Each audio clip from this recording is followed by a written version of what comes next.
we'll remember the finish we had to the season, winning the last 6 games in a row. You know, beating the number 1, the number 2, and the number 3 teams all in a row. That just showed a tremendous amount of character and focus. You know, it was getting late in the season, and people are getting a little bit fatigued mentally and emotionally, especially for our 6 freshmen. You know, it was tough for them to hang in there. Definitely remember some of the fun road trips, you know, going, you know, to Nebraska and to Minnesota and things like that, you know, and I think this is a good building block year. You know, it's moving us in the direction that we want to be going towards building a championship program. I think we exceeded a little bit my own personal expectations. You know, I didn't know if we had it in us to actually have a winning season yet, just because of our preseason schedule is so tough. You know, I was happy that we were able to squeak out 5 wins in our preseason. Beating Utah State twice was really big for us because it's such a rivalry because of the close proximity between the schools. But being able to beat them once at a neutral site and once at home, almost back-to-back, you know, that's a tough thing to do. And then winning 10 games and then, you know, being 1 game away from being the overall number 2 seed in the conference tournament. I mean, that would have been huge for us. You know, I think it's a little bit of Montana. You know, they definitely had a down year. There's no question about that. But I also think that other people really picked it up. You know, I always think that, you know, if someone can raise the bar for everybody else, you know, then, you know, it's good overall. Now, you're either going to keep up or you're going to, you know, you're going to fall behind. And coaches are going to lose their jobs, and, you know, you're going to have unsuccessful seasons. But I think every time someone raises the bar, it's healthy. You know, it forces everybody else to keep up. And that's what I think about UConn. And you know, with Montana having a down year, it's kind of nice to see someone different in the NCAA tournament. But at the same time, you want to see, you know, good teams in your league. You want to see good coaching. There's a lot of really nice compliments I received my first year and this year from other coaches in the leagues. Coaches who have been around for a while, just saying, hey, you're doing a great job, and this is good for our conference. What you're doing is good for the conference, because competitive people, they understand how that works. You know, good coaching and good teams, you know, is what's best off for your conference. You do better in the preseason. If you can win a few more games in the preseason, your conference receives more recognition. So, you know, it's been a good thing, I think.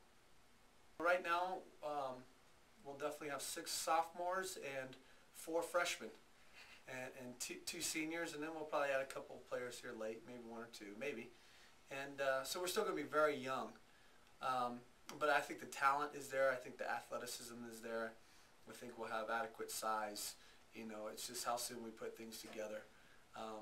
But it'll be tough, I think, next year. I think, and then the year after, when that big group is juniors, and then you've added some other players to fill in gaps here and there, I think we could have a very good year. It's a tough balance in terms of knowing who you can push. I mean, certain freshmen I could definitely push a lot more because they were ready for it. It's a gauge. You got to understand. You got to have the you know, a finger on the pulse of your team. You got to know who can take what. You know, you look at Ash Vela. Ash Vela is someone that I could get on, I can push, and I could be aggressive with, and she'll respond, and she'll get better, and she'll improve, and mentally and emotionally, she's mature enough to handle it. Whereas maybe some of the other people, you know, other freshmen, sophomores on our team, aren't ready for that. You know, aren't ready to be pushed like that. You know, it's you push them in a certain way and they'll fall apart. You know, and it's just knowing your players and being patient, and it's a tough thing. I mean, there's days where you don't feel like being patient. There's days where as a coach you're tired and frustrated, and maybe you've lost a game or two, and you don't really have the patience you need to have. But you've got to do it. You got to suck it up and do it. Well, it's just knowing their potential. You know, you've got some great shooters out there. You've got Morgan Woltman, who could be one of the best shooters in our conference.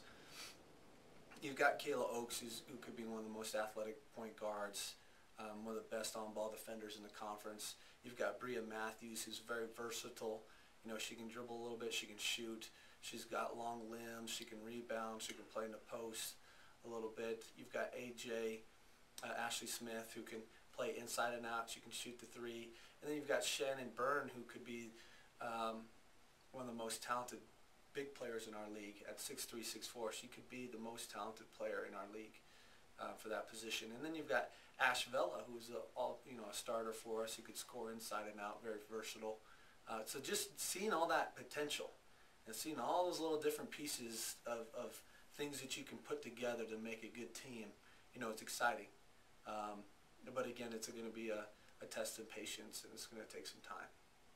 Andrea Vitabeck had a tough game. Even Juana, even though she scored 22 points, she had a tough game. She missed a lot of really close shots. I mean, I think in that game she could have scored maybe 30 to 35 points, but she just missed a lot of close shots that she usually makes. And then Portland State played very well. I mean, their 4 and 5 players were hitting threes. Their guards really stepped up. They got us in transition every time we got a little lazy or we had a bad turnover. And it's definitely not the way you want to end a season. Not everybody gets to end the season on a win. Only one at the end of the year. But it'd been nice to maybe win 1 or 2 games in conference tournament, take a little bit further, maybe put us in the mix a little bit more for the WNIT. But it's hard to look past the way we finished with the 6-game win streak at home, and to see all that potential and to have an exciting end like that. But I'm proud of our kids. We played hard. That night just wasn't our night, and it shows you how many things have to fall in line for you to win a conference tournament. So many things have to go right. I was a part of that twice at UC Riverside. We won 2 conference tournaments, and just knowing how much your focus has to be there, and how hard you have to work, and how you can't have one off night. It takes a lot to win a conference tournament. Was there any consolation seeing Portland State go on to win the entire thing? A little bit, but I think it validates a lot of things that we've been saying the whole year. We kind of predicted it as a staff. We said, well, we thought, Montana State and Portland State would be in the championship game. The 2 most talented teams in our conference. It makes the most sense because they're the most talented. And then we thought that the most talented team out of those 2 would win it. And we felt like Portland State would win it, and they did. And I guess you can say, yeah, we lost to the eventual champions, Portland State, but, you still want to beat them. It's somewhat of a consolation, I guess, but it's kind of interesting that it played out the way we thought it would.